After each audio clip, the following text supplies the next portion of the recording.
He got how long?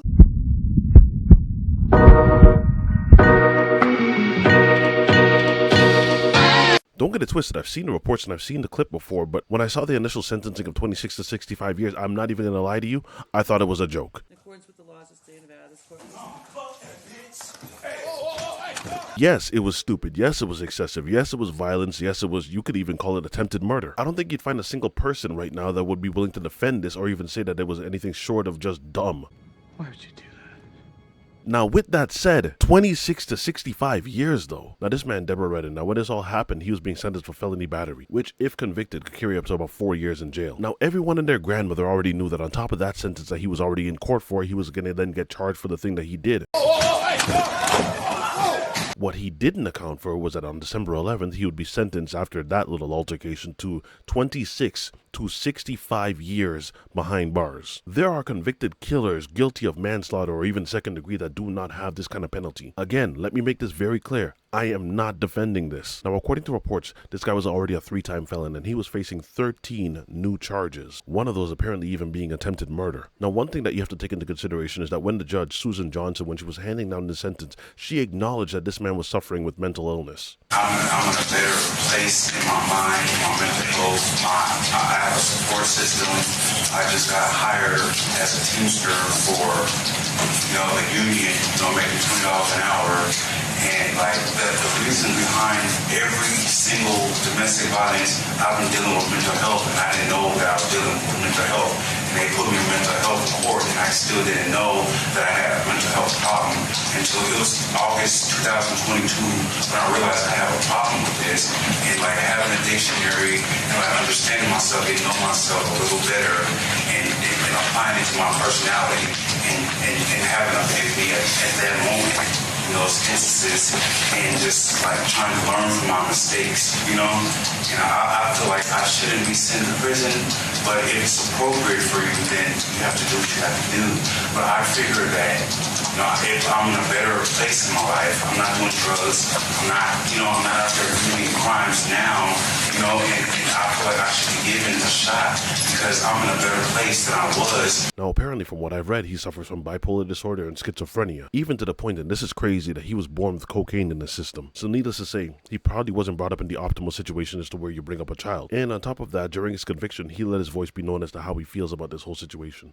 I'm not making excuses for my actions, but I'm saying I'm not a bad person. And I know that I did not intend to kill Mary Kay Holthus. I know I cared about her well-being, Judge Johnson, And I came to court that day, and I was talking to her, and I told her I never stopped trying to do the right things. I wasn't pointing oh, this person did this to me, I deserve a chance of probation. This is not fair. All I see was red, and all I heard her say, oh, this.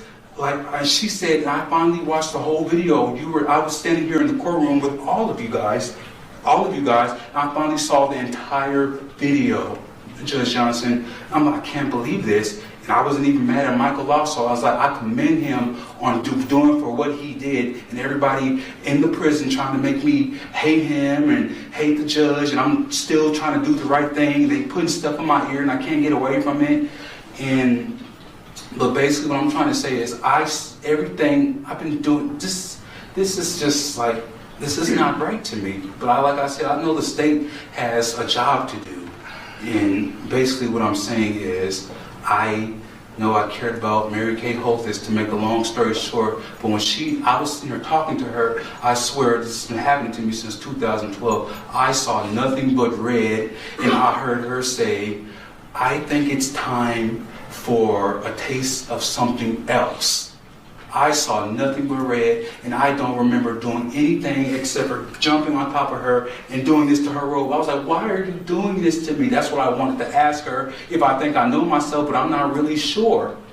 That's the only thing I could come up with. I had 11 months. I mean, they even brought this guy into court like they were handling Garland Green. That's Garland Green, man. Again, I am not defending this, but 20 years minimum. Your actions on that day, it was not just retaliation for an attack upon Judge Holthus. It was also an attack on the judiciary. I'm not a bad person, and I know that I did not intend to kill Mary Kay Holthus. I know I cared about her well-being, Judge Johnson. Now in September, Redden pleaded guilty but mentally ill to attempted murder. His defense attorney argued the sentence was unfair due to his mental illness, but Judge Johnson noted doctors believed he knew right from wrong.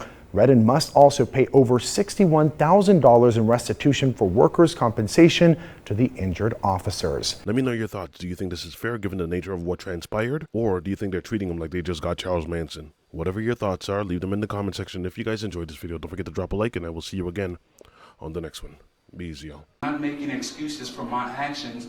I'm saying I'm not a bad person. And I know that I did not intend to kill Mary Kay Holthus. I know I cared about her well-being, Judge Johnson. You know?